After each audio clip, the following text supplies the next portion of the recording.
काल आमच्या राष्ट्रवादी काँग्रेस शरद पवार साहेब महाराष्ट्र प्रदेश यांच्या वतीने शिवस्वराज्य यात्रा आयोजित केलेली आहे।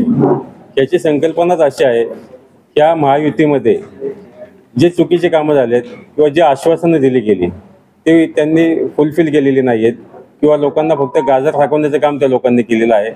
इथं युवकांमध्ये बेरोजगारीचा विषय असेल, महिलांचा अत्याचार असेल, वाढते गुन्हेगारी असेल, त्या संदर्भात लोकांमध्ये जनजागृती होणं खूप महत्त्वाचं आहे। त्याच पद्धतीने आता तुम्ही सांगितलं लाडकी बहीण योजना, पण या लाडकी बहीण योजनेचा नक्कीच फायदा होणार आहे का? की जसं 2014ला मोदी साहेबांनी जी घोषणा केली होती प्रत्येकाच्या अकाउंटला 15 लाख रुपये देऊ, त्याच पद्धतीने हे गाजर आहे। आज तुम्ही पाहत असाल गेल्या 10 दिवस झालं ऑनलाईन फॉर्म घ्यायचं बंद केलेलं आहे।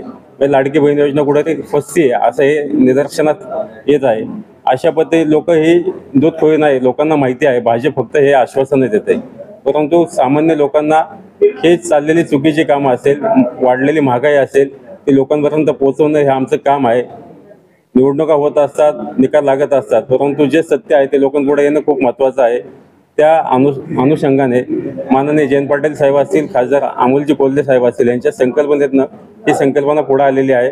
आम्ही महाराष्ट्रातील 288 विधानसभामध्ये जाण्याचा प्रयत्न त्या माध्यमातून करतोय। एवढं शक्य नाही, पण मॅक्झिमम जेवढ्या विधानसभेमध्ये जाता येईल तेवढ्या विधानसभेत जाऊन सामान्य लोकांपाशी आपली झालेली फसवणूक असेल, हा महाराष्ट्रात झालेला अन्याय असेल, ते लोकांना आम्ही सांगणार आहोत।